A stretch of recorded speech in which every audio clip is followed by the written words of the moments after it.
Hello and welcome back to the Heroes of the Storm Road to BlizzCon North American Open. I am Gillyweed, and joining me once again in the cast is Prosser. Hello, Anna. Hey Gilly, we've had some exciting games so far. We had Turmoil Syndicate versus something about shrines.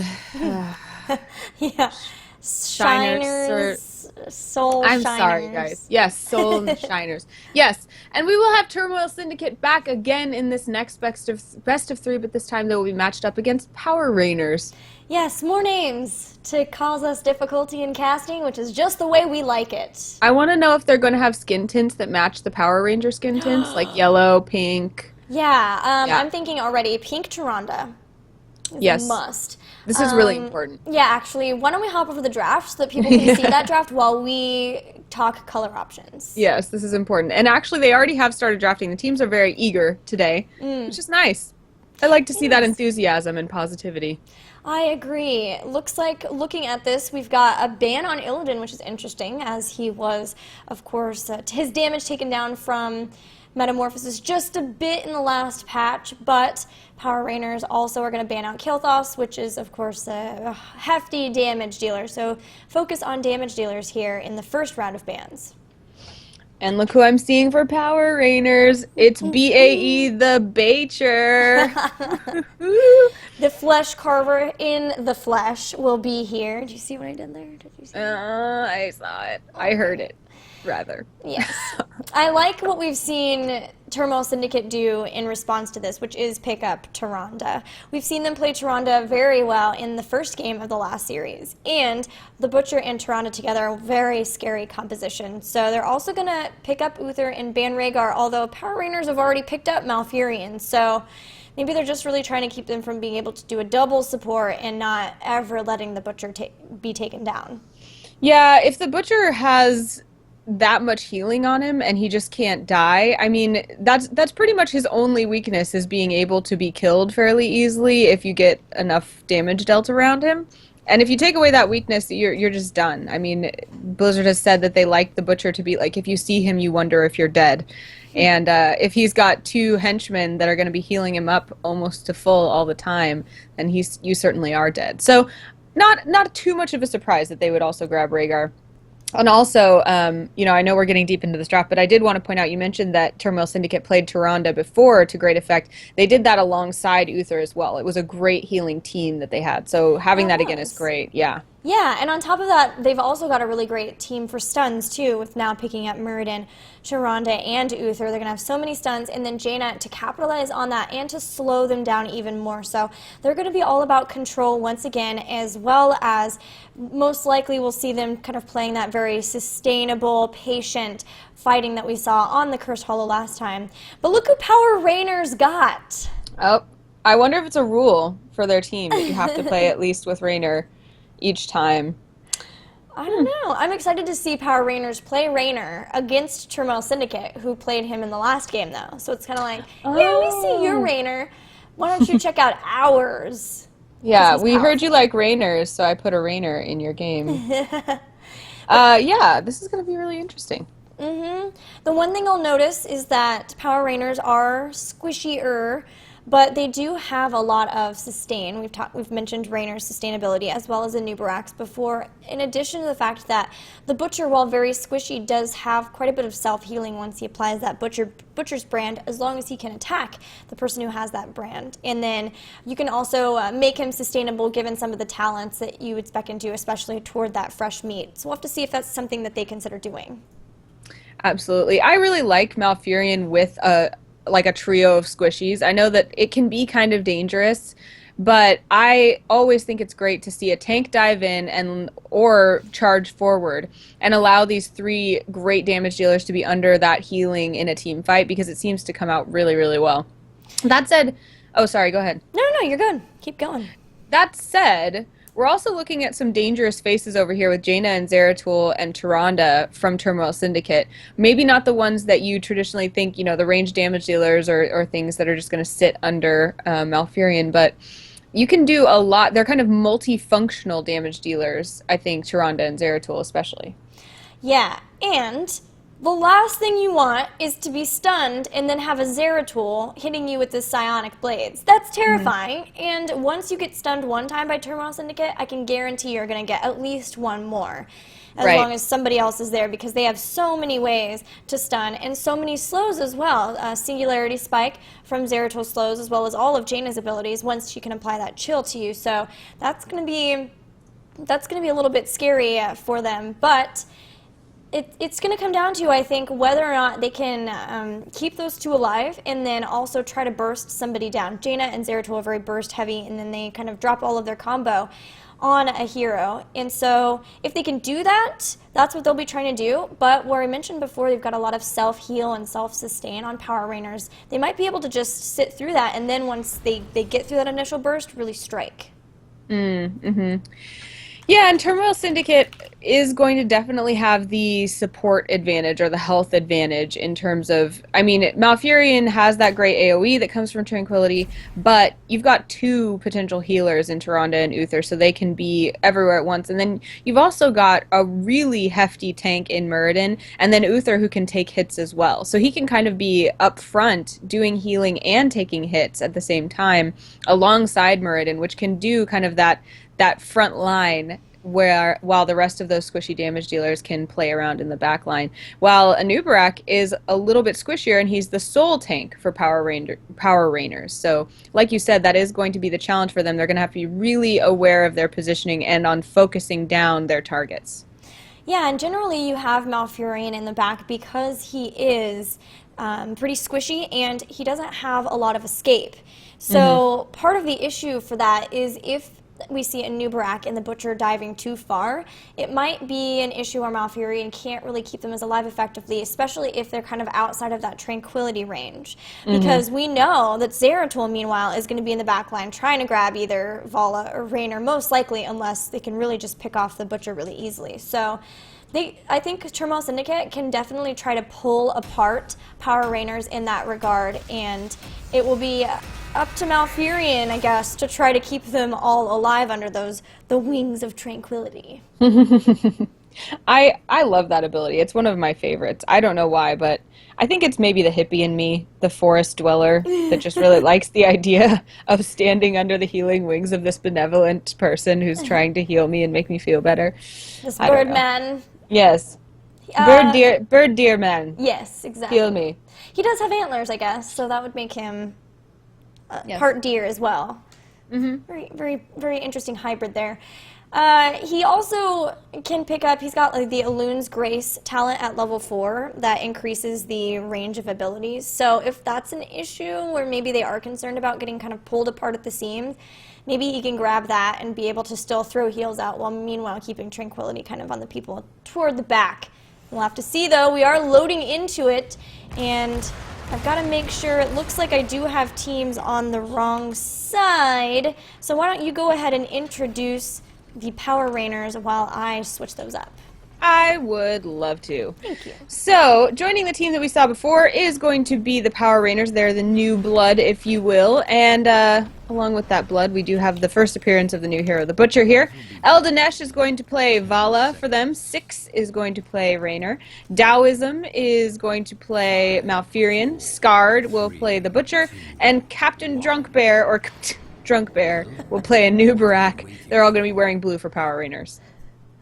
That's an amazing name. Meanwhile, we do have our returning champs, Turmoil Syndicate, with Coda going to be on Muradin, Real Beef playing Uther, Oddish on Tyrande, Tantro on Zeratul, and playing Jaina will be Trut. We do see both teams not necessarily looking for some action early on, so maybe Power Raynors know about Turmoil Syndicate's patient approach. They're not looking to put themselves out there too far. Coda and Eldinesh both hiding in bushes across from each other, just waiting for the action to begin in the top lane. But we will see both teams looking to soak experience and, ooh, maybe a little gankishness going on in the bottom lane. Yeah, we've got Trut, Oddish, and Tantro trying to pick up that Butcher, but weren't quite able to do so. They did throw a lot of damage on him right at the beginning, though. He's already going to have to use that Healing Fountain, which is nothing you want to do so early in the game. Yeah, I mean, there is going to be a cooldown on that, but aside from that, you just you don't want to have been putting yourself out that far. Certainly, we do see that we have Tyrande and Zeratul running around wreaking havoc, which is going to bode well for Turmoil Syndicate. We've seen them do this patient push composition. We haven't seen them doing this ganking as much, which is going to be fun to watch. Lunar Flare goes down on Raynor, and he's taking a ton of damage. The self-healing was trying to keep him alive, but he will not be able to do so. So Raynor will be the first blood in this game. We know that Turmoil Syndicate is very comfortable with focusing on tributes, and tributes will be spawning soon. We'll see where they are and whether the advantage will lend itself to Turmoil Syndicate. But so far, what are we seeing from Power Raynors? We're seeing Vala again being put a little far forward. So far, 2 takedowns on the side of Turmoil Syndicate being able to pull down Power Raynors. Well, so far from Power Raynors, we're seeing a multi-shot build from Vala, so she's really looking at being able to do a lot of AoE damage, which will be nice. You can also hope that that incidental damage will maybe reveal the Zeratul as well, so that's another possibility. A lot of teams have been liking the Hungering Arrow build on this battleground because it's really good at being able to stop tribute spawns, but it's not going to be the case on this battleground. We do see the tribute spawning in the bottom lane. We have Scarred and Taoism down there for Power Raynors looking to grab it. Only Trut so far in the bottom lane from Turmoil Syndicate, but will soon be joined by Real Beef. Captain Drunkbear is going to join the action as well, and we see a lot of posturing going around this tribute as almost all members of both teams are there with the exception of Malfurion and Raynor, who are still on the top side of the map. I really like that Malfurion stayed up there. He does have that seasoned marksman, but unfortunately that does mean that they don't have all of their members here, and Anubarak does go down. Now Tantro is after that Taoism, who will be able to escape. An owl is going to be the reason that the Butcher goes down, though, and that is huge. And now Malfurion will be taken out. This Oddish on Tyrande is doing serious work there. Was instrumental in 2 of those takedowns. That was not the result that Power Raynors wanted. And again, I think that maybe they were pushing their faces just a little farther beyond that imaginary line than maybe they wanted to. It looks like they're going to have to be a little more careful when they engage with Turmoil Syndicate. Yeah, they definitely will. If you're doing something where you're leaving somebody in lane and the rest of your opponent's team goes, you really can't expect to pick up the tribute. You just want to try to deny, but you cannot get taken down. So that's not what they wanted to do there. They were trying to get ahead in experience. They were also trying to get Raynor to get up in those seasoned marksman stacks, but unfortunately he may get taken down here again and will do so. Oof. So constantly getting him out of lane, keeping him from picking up those stacks on Seasoned Marksman is going to be key in keeping his damage down. We're seeing these 6 takedowns to 0 in the experience lead as we see Turmoil Syndicate well into their level 7. Now Power Raynors just halfway through their level 6 as another tribute spawns. Coda is going to channel that, looks like relatively uncontested. Yeah, they're going to be able to pick up a second tribute in a row. We do have level 7 talents for Turmoil Syndicate. I wanted to point out that Raynor did pick up Vampiric Assault, which is going to help with his sustainability, and I can't blame him as he has been taken out quite a few times in lane. He's really trying to just keep up his overall sustainability. Now level 7 talents have been picked up for Power Raynors again, so hopefully they will be on the same tier when the next tribute spawns. It's got to be demoralizing when your mascot has been the one being taken down. Poor Raynor of the Power Raynors. It looks like Captain Drunkbear again being kind of caught out with 3 members of Turmoil Syndicate. He's going to be taken down. You really just can't get away from, like you mentioned, the multiple stuns and great damage that they can do when you're all alone and too far forward. So I would not be surprised to see a new strategy adopted from Power Raynors that may include a little bit more conservative play, but looks like I'm not going to get that prediction to be taken care of right away as 6 is again too far forward, surrounded by Turmoil Syndicate and taken down. Yeah, and Tantra is just doing so much damage at this point with the talents that he picked up, the greater cleave as well as the extra damage from his basic attacks that he gets through focused attack and follow through. And now an amazing Lunar Flare catches 3 members, and Anubarak will be instantly melted. And there is a curse on Power Raynors, and Turmoil Syndicate are nearly level 10 with their heroic abilities. Yeah, and they're taking down structures right and left, so I would not be surprised to see them hit level 10 very, very soon. It's a bad position for Power Raynors. They are trying to defend as best they can, but this time being a little more conservative, trying maybe not to move too far into that front lane, which is well advised in their case. Daoism trying to get behind the wall before he's taken down, but will go down to Jaina's icy spears in his brain, which is not comfortable and does lead to being taken down. It definitely does, and that takedown is exactly what I was talking about. If you get hit by one of the slows, the stuns, anything really from Turmoil Syndicate, you're not going to get away because Zeratul will instantly be there, capitalize on it. They've got a stun or a slow from every single member of their team, and they're quickly throwing things down. Even the snowstorm on Blizzard at 4 for Jaina did so much there because he got hit by one of the waves of it, and then because it was a huge radius, couldn't get out. The second wave took him down. We now have all 5 members of Turmoil Syndicate up here in the top lane. They are going to take down this fort and this turret. There are 2 members of Power Raynors down in the bottom lane, though. They're going to do a little split pushing and trying to make sure that they do some damage of their own. They're going to push toward that level 10 of theirs, which I think is a smart idea, even though it left their top lane a little more exposed. Skard and Eldinesh going to grab those Siege Giants and try to push that lane back out. But in the meantime, Turmoil Syndicate's going to take this opportunity to fall back and grab the boss on their safe side of the map. Yeah, and they're even checking the boss on their opponent's side with an owl, a sentinel from Oddish on Sharonda. So we noticed that in the first game that we saw Turmoil play on Cursed Hollow, it went a long time before they picked up the boss. This time they got a much earlier boss that we're seeing from them. So they must be feeling a lot more comfortable in this game as opposed to the last one. Yeah, I think you're definitely right. And that's evidenced by the takedown count. Yet again, they have 10 takedowns, make that 11 with that Raynor. And so they're certainly, they have empirical evidence to prove that in this game their team competition is proving very strong.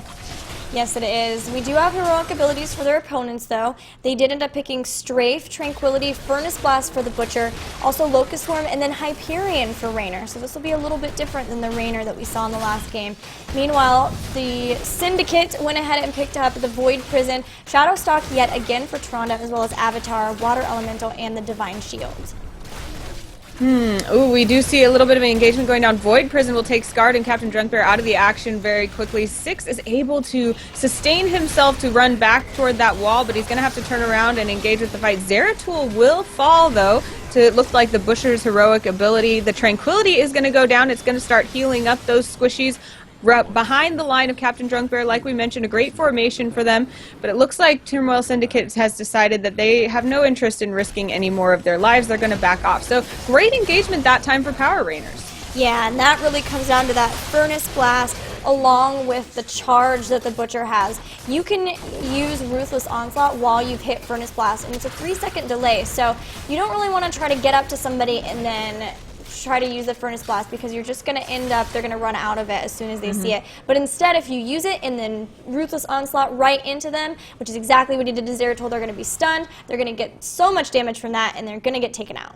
Yeah, great use of that hero, and one that is just ruthless. So Skard, being the MVP of that engagement, is now going to turn his attention to grabbing this Bruiser camp, trying to make sure that they grab advantages as they can when they have room.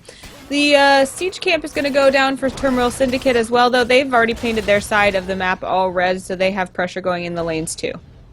Yes, Mercenaries being picked up for both teams. Also, level 13 is there for Turmoil. So Power Raynors are at a little bit of a disadvantage for this. They need to try to catch back up in terms of levels before the next tribute fights. But if they aren't, they at least have comfort in knowing that the next tribute won't result in a curse for Turmoil. So they've got a little bit of a window and some time to calm down, push some lanes, and then catch back up to their opponents. Absolutely. We do see this tribute spawning now, and we see Power Raynors making sure that they have the vision they need to engage correctly in this fight. I like this behavior. They're making sure that they have their tank out in front. They're getting Malfurion in position to use the healing if they need to. Skard is going to try to channel that tribute, but it is going to be Void Prisoned out of his grasp, and Malfurion will go down. That means there's no healing left for Power Raynors, as we do see Hyperion as well as Heroic coming down from just about everybody. Drunkbear is the only one left in this engagement. Eldinesh running down the top lane away as well. They're separated. Eldinesh will fall. Captain Drunkbear will beetle his way back to safety in sadness as his teammates are all taken down. You know, I don't think it was everything, but I do think a huge part of that was that Power Raynors were not 13, and their opponents were, and they had the wormhole for Zeratul, which is huge because he could jump in, cleave with that greater cleave, and then jump right back out. They also had the ice block for Jaina, as well as the sprint from Tyrande should things go south, and then they had a shrink ray as well from Uther, so they had a lot of things that their opponents didn't. They also landed an impeccable Void Ray that was just enough time to buy that they could move in, stop the channel of the tribute, and then from there they took out Malfurion so quickly. So for all of that fight, there was no healer for Power Raynors. And that was devastating for them, as he's the only one that can keep them healthy. On the flip side, though, of course, we do have 2 healers in Uther and Tyrande for their opponents, and that is doing very well for keeping them alive. Man, so much damage dealt by that greater cleave, and then the singularity spike, and then jumping right back out. You can see Eldinesh took half of her Vela's hitbox just from that. So that's or hit bar from that. So that's an insane amount of damage that Zeratul can do, and then just jump right out. And then from there, you have to use a heal if you can. But Malfurion doesn't really have a lot of big bursty heals, so Skard's going to get into this, but he's not going to make it back out. That Blizzard was perfectly timed. Taoism is getting low, but does drop the Tranquility and gets out safely thanks to body blocks from his friends. And in fact, the Hyperion does take Zeratul out, as that was a perfect place to engage in with the Hyperion. So we're going to see the Shadow Stock drop, but it's going to be a little bit defensive here, as Oddish, Real Beef, and Coda are going to just try to get out. Yeah, they're going to actually run toward their opponent's side of the map in order to get away. It is going to work for them, though, unless Captain Drunk Bear does too much by himself. But he's just a warrior, so he's not going to deal too much damage, very likely. And that was a sad fight for the Butcher, by the way, because the Butcher did have 35 stacked drops of fresh meat. He's now going to have to start over from 18.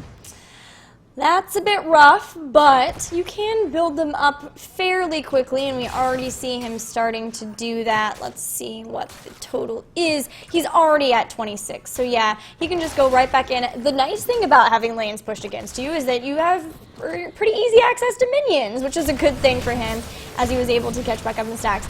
Now we do see Turmoil picking up their level 16 talents, and the boss here, I don't think Power Raynors should try to engage in, because A, the boss was already picked up, and B, they do not have 16 talents. Right. And I mean, we can't overstate it, and we say it all the time, that really the most important knowledge you can have in this game is how your talents are going to match up against your opponents in informing you when you should and should not engage. So showing very careful play, Power Raynors decide not to engage there. Now they're looking at this tribute, though, and it's the 3rd out of 3 that their opponents need in order to get a curse. And so even though they still do not have level 16, they may have to risk this engagement in order to prevent being cursed. Oh, a Shadow Stock went down, and 6 immediately getting taken out almost, but they did drop the Void Present, and he was able to get into it and throw out a Hyperion before that. However, in the meantime, Anubarak and the Butcher went down, and now Raynor is going to be down. A great Lunar Flare catches Vala from being able to escape, and she'll go down as well. Only Taoism being able to root their enemies in order to get them not to follow. But Tantro is right on the case, and he walks right into the stun from the boss and gets taken out now too. A curse, a boss, and core for Turmoil Syndicate. That's got to be the worst feeling. I mean, Malfurion's just running for his life. He's like, oh, at least I'll try to do some damage to this boss. Ends up getting stunned by the boss, leading to his demise and the end of the game. Not sure if the bird deer man could have done much on his own to defend that core anyway, but good game, well played to Turmoil Syndicate, who will take this game 1 in this best of 3. Yeah, that stun, that boss stun though. Brave Golem MVP for sure for Turmoil Syndicate, but I don't know that he would have been able to defend that much damage for sure. Looking at the stats, the Butcher really... I mean, what do you think of the amount of damage that the Butcher was allowed to do in this game? I just accidentally left stats. Oh, well, it is 39,871 siege damage and 8,897 hero damage for the Butcher. So 8,000 is not that high. Yeah. But I think that's really a testament to the fact that he got burned down very quickly by members of the Turmoil Syndicate. So I think that was just an issue. They obviously knew how to deal with the Butcher, which is very good as well since he is the newest hero. So being able to already know how to adapt and deal with them, and I think that was obviously just lots of stuns. He can charge in, yes, but the minute he charges in on one of your team members, stun him, and then he is stuck in the middle of a team, and that's what we saw time and again. And they also had some really good Void Prisons from Zeratul. I think that shows why Zeratul is so often banned, because those Void Prisons are huge playmakers in team fights. Absolutely. For reference, on the opposing team, Turmoil Syndicate's Uther did 6,500 damage, and Muradin did 12,974. So really, from the stats, we can see how much, you are correct, Gilly, that Turmoil Syndicate was very aware of the abilities of the Butcher and able to make sure that those were not exploited in team engagements. Yeah, it really was just that one Furnace Blast that they got, and when he gets it, it's great. He took down Zeratul from like half health, which was really good, but just a really good job by Turmoil Syndicate. Once again, showing their game knowledge, showing a little bit more of an aggressive game. They must have felt way more comfortable in that game. Yeah, this will be really fun to see how things change moving into the next game, whether a composition will look a little bit different from Power Raynors. Maybe they're going to look for a little bit more sustainability as opposed to raw damage, but we shall see as we go into Game 2. We will. We're going to take a short break while we get Game 2 set up. When we return, Game 2 between Power Raynors and the Syndicate. In what Syndicate? Turmoil Syndicate. Turmoil Syndicate. See you guys soon.